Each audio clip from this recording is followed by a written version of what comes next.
আমরা একটা রাজ সাক্ষী পেয়েছি। সেই রাজ সাক্ষীর নাম হচ্ছে সাবেক উপদেষ্টা অধ্যাপিকা রিজওয়ানা, অ্যাডভোকেট রিজওয়ানা। খলিল রহমান ছিল লন্ডন কনস্পিরেসির প্রধান হোতা এবং সেখান থেকে তিনি সরকারকে মোটিভেট করে ষড়যন্ত্র করে বর্তমান যারা সরকারে আছেন তাদেরকে সুবিধা দেওয়ার জন্যই উনি অব্যাহতভাবে কাজ করেছিলেন এবং তার সেই কাজের পুরস্কার হিসাবেই উনি পররাষ্ট্রমন্ত্রীর এই রিওয়ার্ডটা উনি পেয়েছেন। 12ই ফেব্রুয়ারি যে নির্বাচন, সেটি বাহ্যিকভাবে মোটামুটি অ্যাকসেপ্টেবল একটা নির্বাচন, কিন্তু সময় যেতে যেতেই সেদিন সন্ধ্যা থেকে খবর আসছিল যে নানা জায়গায় কেন্দ্র দখল হয়েছে, জাল ভোট দেওয়া হয়েছে, আমাদের এজেন্টদেরকে জোর করে বের করে দেওয়া হয়েছে, অনেক জায়গায় এজেন্টদেরকে শুরু থেকে ঢুকতে দেওয়া হয়নি এবং প্রিসাইডিং অফিসার এবং তাদের এজেন্টের যোগ সাজসে ব্যালট কাটা হয়েছে।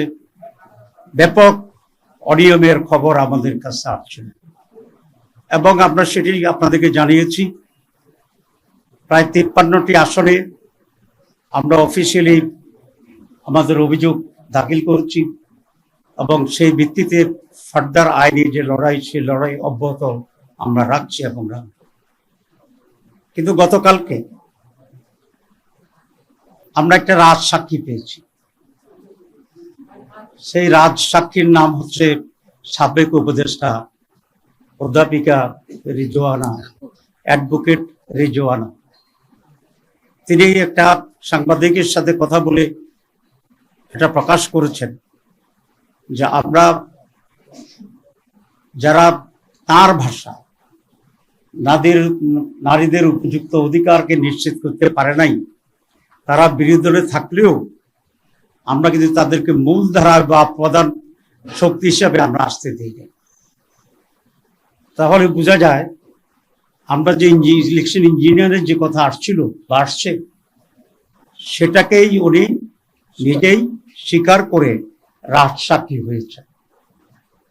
আমরা এখন এটাকে জানতে চাই ওনার কাছে বা তৎকালীন তত্ত্বাবধায়ক সরকারের কাছে এবং আজকের সরকারের কাছে, যে তারা তাদের যোগসাজশে কি ইঞ্জিনিয়ারিং এর মাধ্যমে বাংলাদেশ জামাত ইসলামীকে মূলধারা বা প্রধান দল হিসাবে মেজরিটি পেতে তারা বাধাগ্রস্ত করেছে এবং সেটাতে দেয়।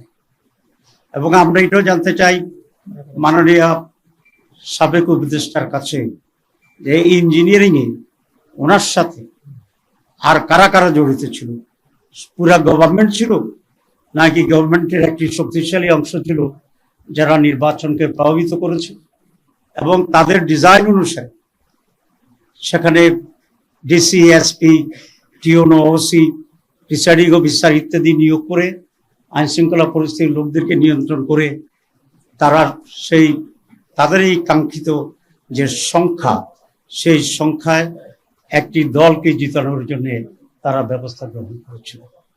জাতির কাছে এটা স্পষ্ট করতে হবে এবং আমি এই সরকারের কাছে দাবি জানাবো রিজওয়ানা আহমেদকে,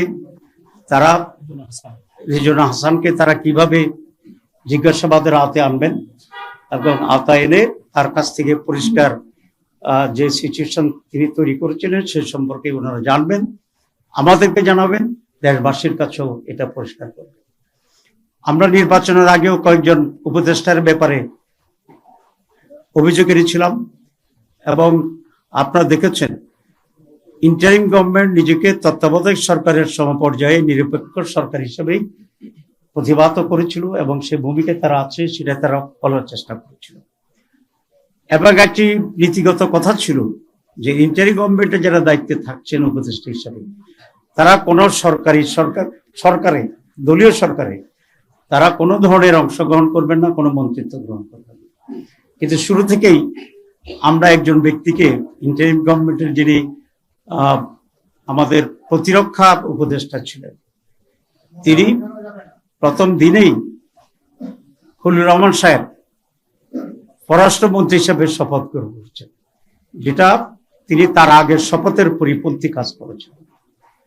এখানে এটা স্পষ্ট যে খলিলুর রহমান ছিল লন্ডন কনস্পিরেসির প্রধান হোতা, এবং সেখান থেকে তিনি সরকারকে মোটিভেট করে ষড়যন্ত্র করে বর্তমান যারা সরকারে আছেন তাদেরকে সুবিধা দেওয়ার জন্যই উনি অব্যাহতভাবে কাজ করেছিলেন, এবং তার সেই কাজের পুরস্কার হিসাবেই উনি পররাষ্ট্রমন্ত্রীর এই রিওয়ার্ডটা উনি পেয়েছেন।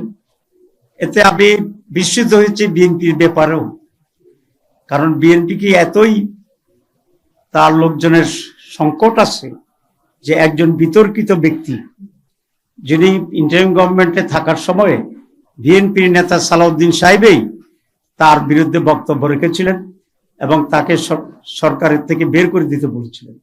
তো এই খারাপ লোকটা, যেটা বিএনপির দৃষ্টিতে তখন খারাপ ছিল, এবং সালাউদ্দিন সাহেবের বক্তব্যের পরে উনি বিএনপির সাথে নিশ্চয়ই গোপনে এমন এক কন্ট্যাক্টে গেছেন যে তারা বিএনপির স্বার্থ সংরক্ষণের জন্য উলঙ্গভাবে ভূমিকা নিয়েছেন, যে কারণে বিএনপির আস্থাভাজন হয়ে আবার তিনি বিএনপির মন্ত্রী হয়েছেন। কারণ নিশ্চয়ই বিএনপির সাথে ওনার এমন এক কমিটমেন্ট ছিল, বা ওনার সাথে বিএনপির এমন এক কমিটমেন্ট ছিল যে উনি ইন্টারিম গভর্নমেন্টের থেকে বিএনপিকে হেল্প করবে নির্বাচনে, আর বিএনপি সরকার গঠন করলে ওনাকে মন্ত্রী বানাবে। এই দুটাই কিন্তু তাদের অবস্থান দিয়ে পরিষ্কার হয়। সুতরাং খলিলুর রহমান সাহেবকেও একইভাবে জিজ্ঞাসাবাদে আনা উচিত এই সরকারের, এবং যে কি ধরনের কনস্পিরেসি রিদওয়ানা সহ অন্যরা তারা করেছেন, যে জাতিকে একটি সুষ্ঠু নির্বাচন থেকে তারা বঞ্চিত করেছে। কারণ একটি সুষ্ঠু নির্বাচন এই জাতির জন্য অত্যন্ত প্রয়োজন ছিল, তাদের মনের আকাঙ্ক্ষা ছিল, তাদের দাবি ছিল। কারণ গত 56 বছরে এই জাতি কোনো নির্বাচন পায়নি। আমরা সকলেই চেষ্টা করেছিলাম যে একটা সুষ্ঠু নির্বাচন হবে, এবং এই সুষ্ঠু নির্বাচনের মাধ্যমে যারা নির্বাচিত হয় তারা সরকার গঠন করবে। এই যে জাতির আকাঙ্ক্ষা, এই যে জুলাই লড়াই, এই যে জীবন দেওয়া, এই যে রক্ত, এই যে আমাদের রাজনীতির গতিপথকে পরিবর্তন করে দেওয়ার যে গাদ্দারি, দালালি, জাতির সাথে বিদ্রোহ, এই সব কিছুর জন্য এরা দায়ী। এত বড় আকাঙ্ক্ষা সুষ্ঠু নির্বাচনের জন্য এটা বন্ডুল করে দিয়েছে এই মীর জাফর। সুতরাং এই মীর জাফরদেরকে, খলিলুর রহমানকে আমি দাবি করব, সরকার যদি স্বচ্ছতা কিছুটা হইলেও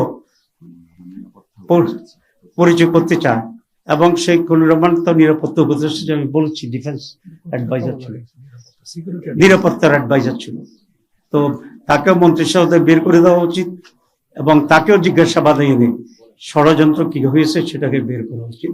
আর রিদওয়ানা তো নিজেকেই বলছে আমি রাজসাক্ষী হয়েছি নিজেই, এবং তার কাছ থেকেও এই সত্য উদঘাটন করা অত্যন্ত জরুরি।